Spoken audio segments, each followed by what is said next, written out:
ya logis para aorta ini di dekat aorta. Letaknya di A3 atau 4 di dekat bifurkasional aorta. Jadi untuk aliran limfatiknya.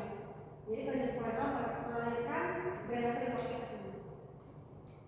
Terus inervasinya pakai dia jadi kalau panjang dia pakai ANS autonomic nervous system. Jadi pakai saraf sensorik ginjal dan ternyata gabung dengan susunan.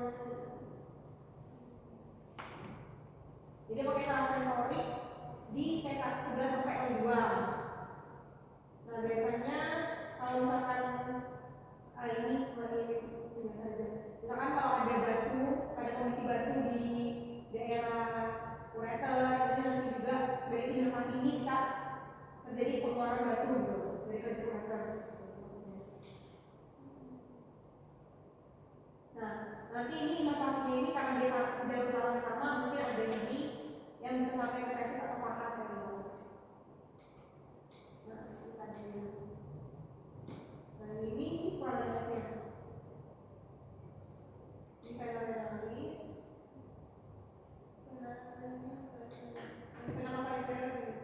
Kenapa inferior ini orang dukungan sini.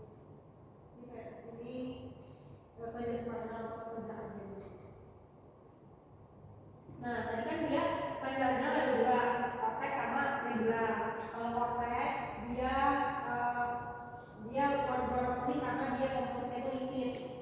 Terus dia mensintesis 25 hormon steroid yang berbeda yang disebut sebagai kortikosteroid.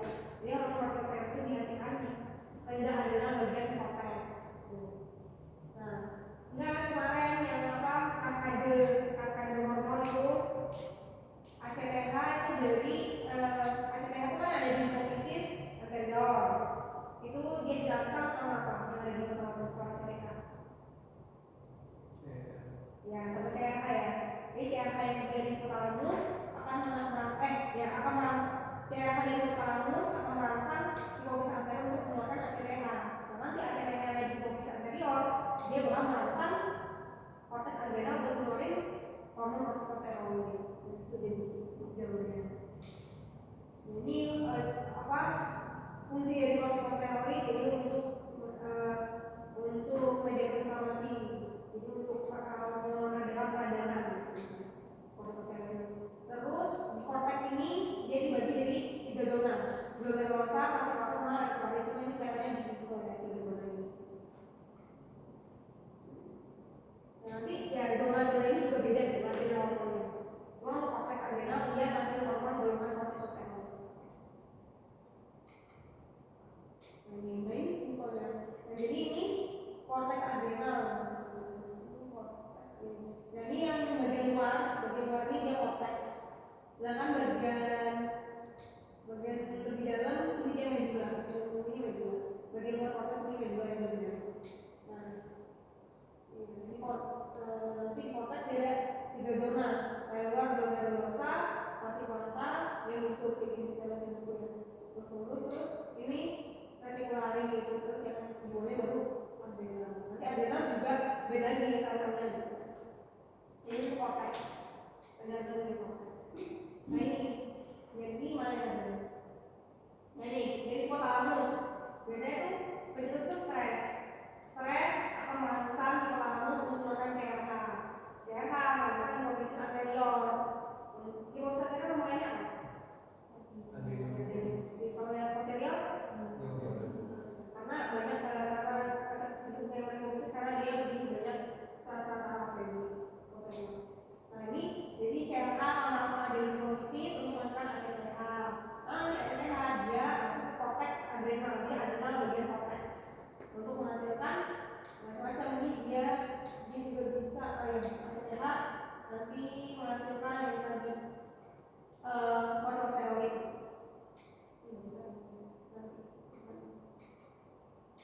Nah terus ini korteks, terus yang ini medula.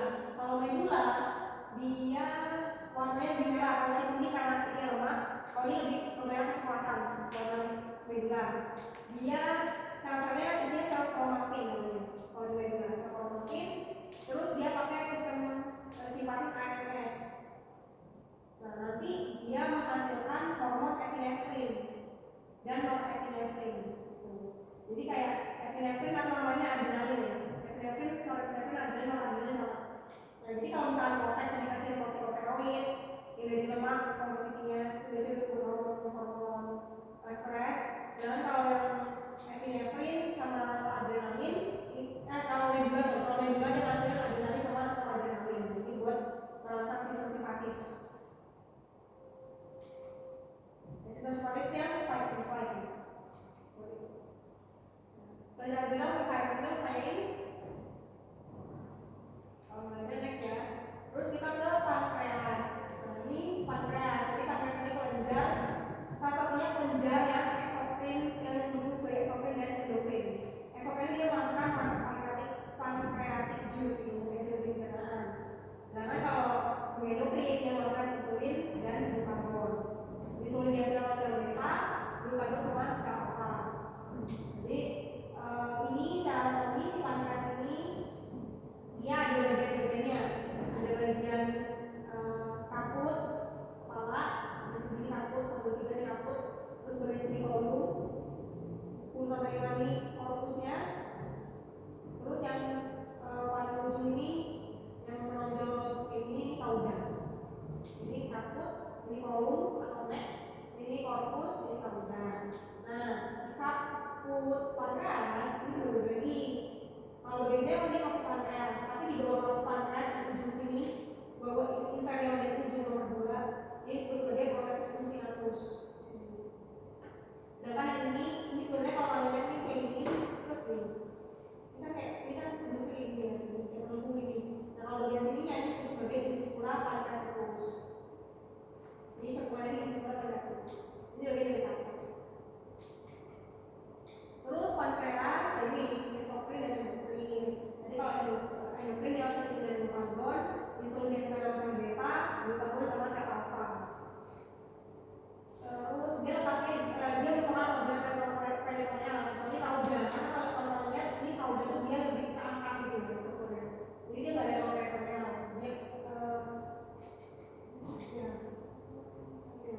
Dia dia intraperitoneal. Terus dia terkadang daerah gastrium dan hipokondrium sinistra. Ini panjangnya peritoneal setinggi T12 sampai S1 atau T12 sampai S1 sampai S3. Terus satunya kaput pankreas dia mengisi cekungan dari duodenum. Korpusnya menyilang ke bidang kiri, kaudanya mencapai hilus pinggiris. Berhubungan dengan korpus tersebut. Ini hubungan-hubungannya. Jadi tadi ini head ya sedikit. Nah ini proses funcinatusnya di sini. Ini proses funcinatus di sini. Yang ujungnya ini incisura-nya. Nah si kepalanya ini dia ada di kurva duodenum di sini ya. Kurva duodenum dengan proses funcinatus selatan di posterior ya. Terus kolumnya dia di anterior ya. Kolumnya dia di anterior dari arteri mesenterica di dekat bersama pilor sambung. Terus korpusnya dia di atas flexura duodenum. Jadi di sini tuh kayak ada flexura dan duodenum. Jadi di atas flexura duodenum sama duodenum. Terus nanti dia melintasi sampai superior dari bidang kiri. Nah, ini ekornya atau kaudanya berakhir di hilum lienalis sebagai ligamen splenorenal. Jadi si kaudanya ini dia nempel sama hilum lienalis, akhirnya berfungsi sebagai ligamen penghubung antara lien dan juga renal. Terus struktur sekitar pankreas paling di sini ada arteri, ada aorta sama vena inferior, yang terletak di posterior. Terus ada proses funcinatus ada yang proses funcinatus. Terus dia terletak di anterior daripada aorta sampai sini. Ini kan aorta ya. Jadi ini anterior daripada aorta dan vena inferior. Vena inferior di belakang pankreas. Drainase limpatiknya ini kan tadi pankreas ya. Nah, dia punya dua nih, aliran limpatik sorry. Vena. Kalau misalkan dia drainase venanya, aliran venanya itu kalau dia mau ke atas, dia pakai jalur vena cava inferior. Jadi mengalirkan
Yosumi.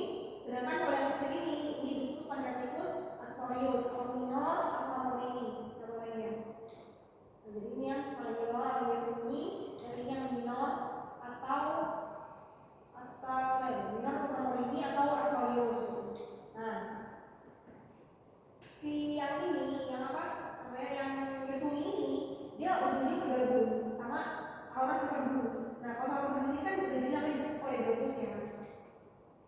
Nah ini kan saluran berpedu. Saluran berpedu ini yang ini kan namanya ductus cysticus. Kalau ini ductus hepaticus kan, hepaticus kanan dan kiri, dan hepaticus communis.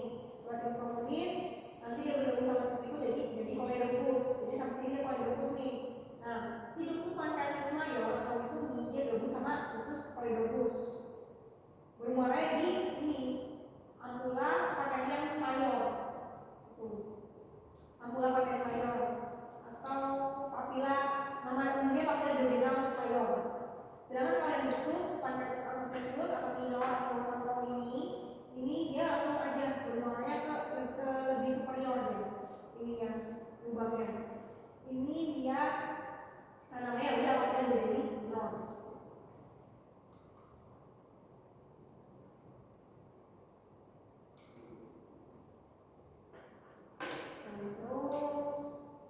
Sudah mungkin di sini tadi kan udah dibahas ya, jadi pembuluh darah di sekitar pankreas ini banyak, ada reninalis, hepatik, basovagal superior, reninalis, maksudnya apa? Jadi kalau saya pilih sebagian pembuluh darah, jadi kayak semakin kaya vaskularisasi suatu organ tersebut, jadi semakin mudah tumor untuk metastasis atau menyebar, gitu. Karena ada darah gitu.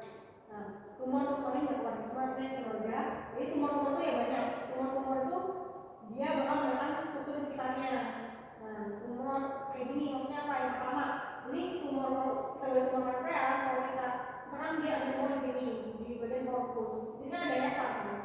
Nah, kalau misalkan dia menekan ke atas hepar, ya otomatis hepar ada gangguan.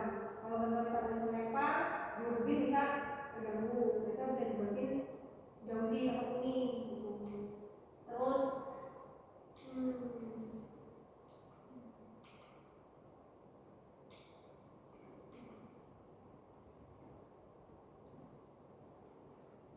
terus ini pembuluh darah yang memvaskularkan pankreas itu dari ini pancreatico-duodenal superior sama inferior. Ini yang memvaskulisasi. Jadi nanti dia memvaskulisasi bagian pankreas yang anterior dan posterior. Nah, ini yang perlu kalian perhatikan di sini. Yang terakhir yang memvaskulisasi pankreas ada namanya arteri pancreatico-duodenal. Nah, arteri pancreatico-duodenal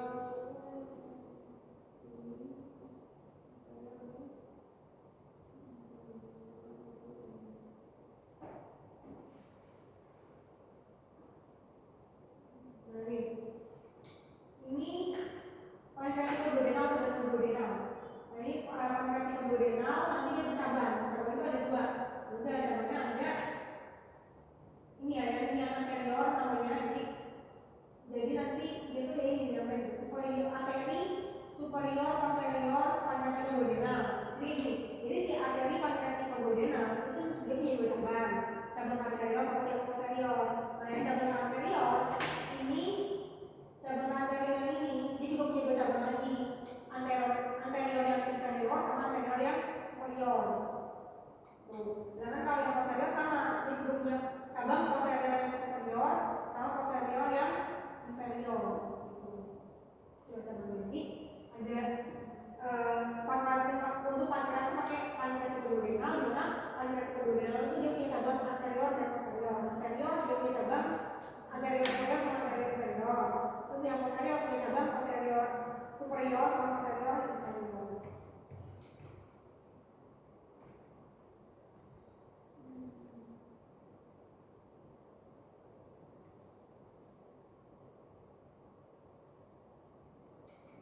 Terus itu untuk akut. Terus kita ke korpus sama kaudal. Ini dia disupply sama arteri reninalis. Terus dia ada tiga permukaan anterior, dia lebih cekung. Terus dia terletak di dalam lambung. Jadi misalkan dari lambung dengan kantung peritoneum atau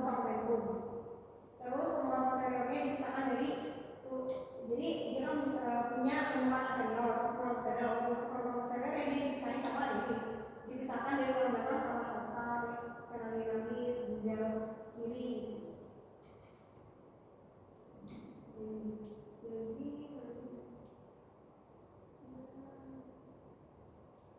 Nah ini gangguan transversal. Oh ya ini berarti ini permukaan yang anterior ya. Kesini yang anterior ini yang posterior. Terus dia punya permukaan yang ke inferior. Ini lagi juga ya terus.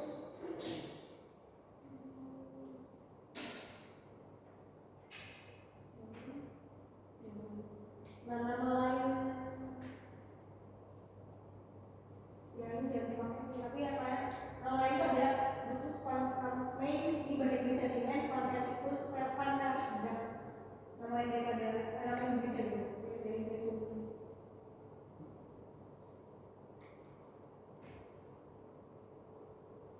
Nah ada kasus dia kan tadi harusnya si Gersuni ini dia gabung sama Polygonus kan, tapi dia ada klinisnya di mana 10% itu pada populasi dia gagal jantung.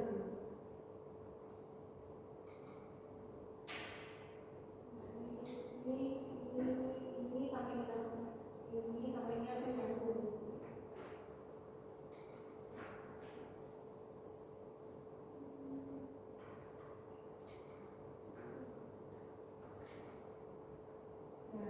Kontras dasar sampai itu kayak dulu. Ada kita mulai testis. Nah testis ini juga masuk karena dia kan menerima rasakan rekesal apa menghasilkan androgen itu testis. Jadi dia hasilnya hormon androgen testis. Nah testis ini struktur testis ya. Struktur jadi testis kalau tahu kalian dia kan dari rongga abdomen akhirnya secara biologis turun ke skrotum kan sebagai namanya proses desensus testis. Nah testis ini di sini kan ada folliculus spermaticus, spermatikon. Folliculus spermaticus isinya ada fosforisasi, arteriana sama nervus. Terus di sini kita pertama ada punya lapisan endo, lapisan pembungkus testis. Ini ada yang paling luar namanya tunica vaginalis, yang paling luar. Nah tunica vaginalis, terus lapisan yang bagian namanya tunica albuginea. Juga albuginea karena putih. Nah tunica albuginea ini nanti dia menjorok ke dalam. Menjorok ke dalam akhirnya ini sekat-sekat ini. Sedikit tinggi-tinggi itu, ada sekat-sekat. Tunica albuginea nanti menjorok ke dalam untuk sekat-sekat yang disebut sebagai septum testis. Akhirnya testis itu dia globus. Karena tunica albuginea menjorok dan membentuk sekat-sekat ini. Dia menyekat apa ya? Menyekat lobus testis. Ini lobus testis. Nah, lobulus. Nah, semua lobus ini disebut sebagai lobus testis ini. Terus si lobulus testis ini siapa ya? Isinya ada 1 sampai 4 lobulus seminiferus ini.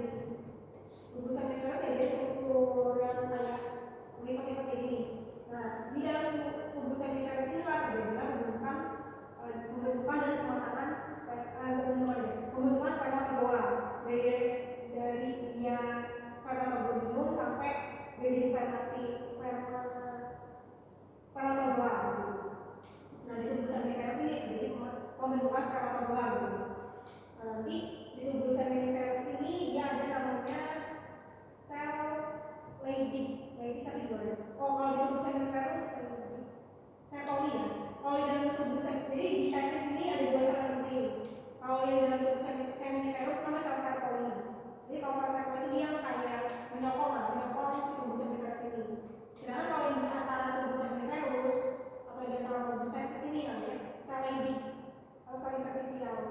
Nah sel Leydig ini dia hasilnya hormon seks pria gitu, testosteron. Nah udah ya, jadi kan ini tadi tunica vaginalis, ini tunica albuginea yang jorok akhirnya bikin septum testis.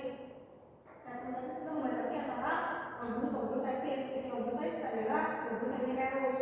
Nah lobulus seminiferus ini kan melipat-lipat kayak gini ya, melipat-lipat ini nanti ujung-ujungnya ini bakal jadi saluran satu, ini lurus. Nah satu kan masing-masing lobulus itu bakal jadi saluran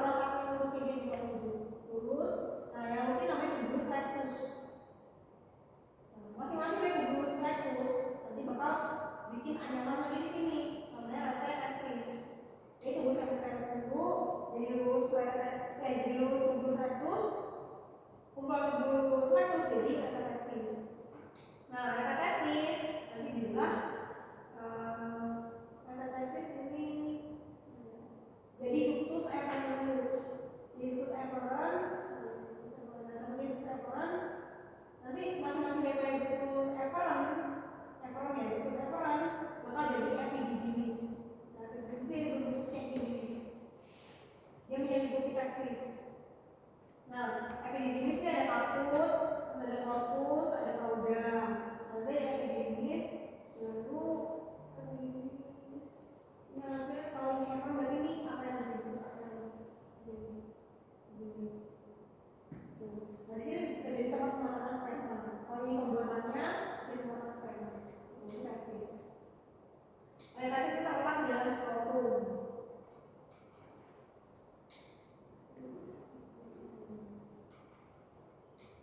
Nah, di sel-sel pada tubuh seminiferus dia ada sel spermatogonium. Jadi sel puncanya ya. Nanti terus spermatogonium bakal jadi spermatozoa primer, sekunder, spermatid sampai di spermatozoa.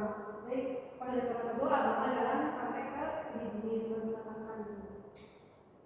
Terus ini sel Sertoli itu yang dalam sambung seminiferus tadi.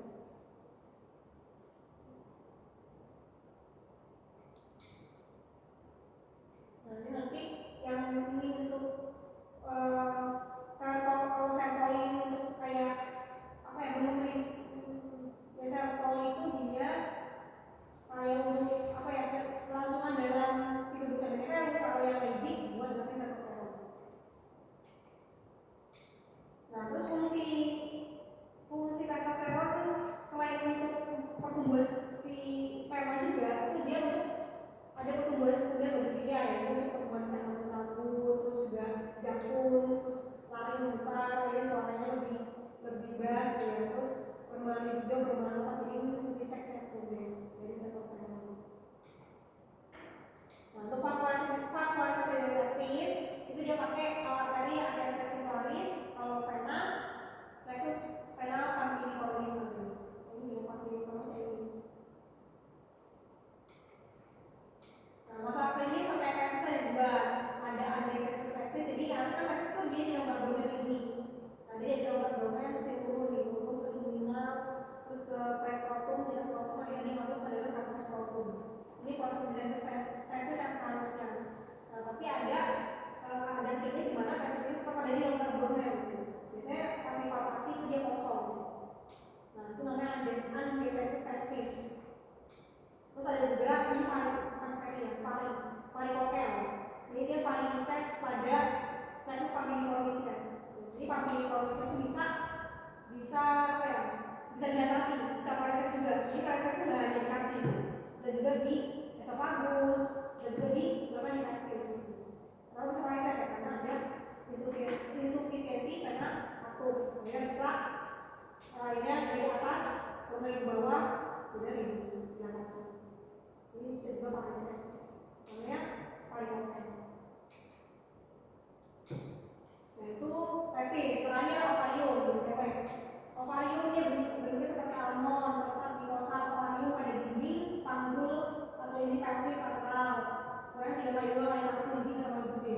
Ovarium itu kan benar-benar kecil, 3x2x1. Uterusnya bahkan kecil, uterusnya kecil lagi ovariumnya. Nah, terus dia untuk ovarium ini dia nggak berarti sama peritoneum. Permukaannya putih bergelombang. Nah, dia pas bayi perempuan dilahirkan itu tuh sel telur yang ada di ovarium itu awalnya tuh 400.000, tapi itu sel telur yang belum matang, itu folikel. Nah, ya seperti kita tahu pas kita puber itu kan akhirnya setiap siklus 24 hari ada satu folikel yang dimatangkan kan. Nah, jadi awalnya dari 400.000, tapi pas udah masa puber dia hanya mengeluarkan 400 sampai 500 sel yang sudah matang saja untuk pembuahan. Nah, untuk folikel-folikel di ovarium ini dia akan menghasilkan hormon seks wanita, progesteron dan estrogen. Kalau testis tadi testosteron. Nah, ini uterus ya. Ini uterus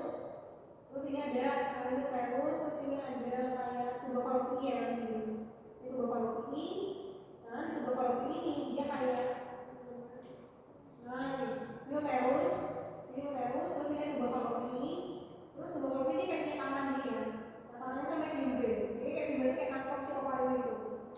Nah ini ovariumnya yang bergas. Nah si ovarium ini dia disokong sama dua ligamentum. Ligamentum yang pertama namanya ligamentum suspensorium ovarii ini ya. Suspensorium ovarii ini, suspensorium ovarii itu dia memfiksasi ovarium sama uterus. Nah ligamentumnya di sini ya ini ligamentum infundibulum pelvicum. Nah jadi dia memfiksasi antara ovarium sama dinding pelvis. Jadi fiksasi ovarium itu ada dua, dia ke uterus sama ke dinding pelvis. Terus dari pengikatan lain dia pakai ikatan peritoneum juga sama ikatan peritoneum.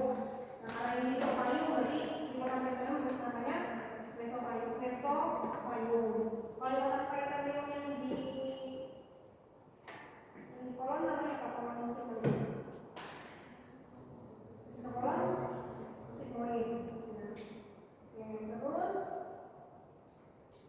nah di sini namanya mesovarium. Nanti mesovarium juga ada beda-beda cuma tahu ada dua sini.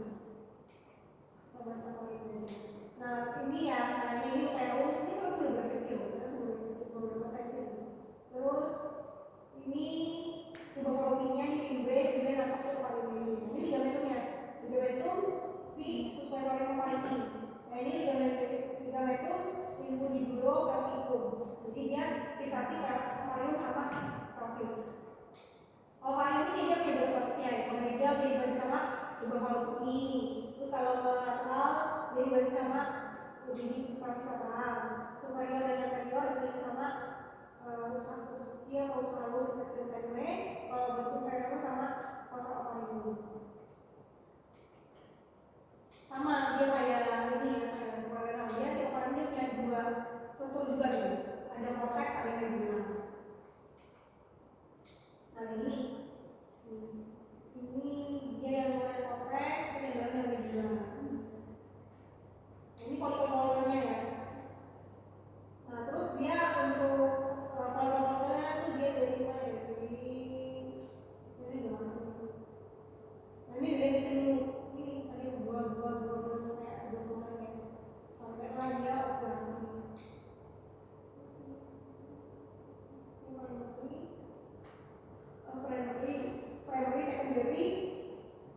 Primary, secondary itu dia jadi kalau bergerak dia ovulasi bagi kromosom. Nah terus arterinya sama kayak dia pakai namanya arteri metafasa mesovarium. Ya benar sih. Udah proses saya kayak dulu.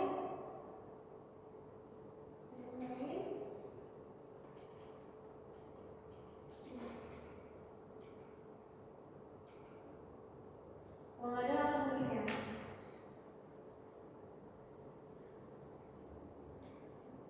Oke, kelenjar kepala otak segini. Ya, ini fosforisasi arteri venalis media berasal dari yang otak venalis.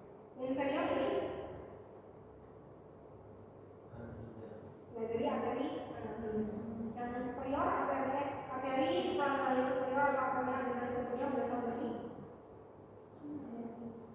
atas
Di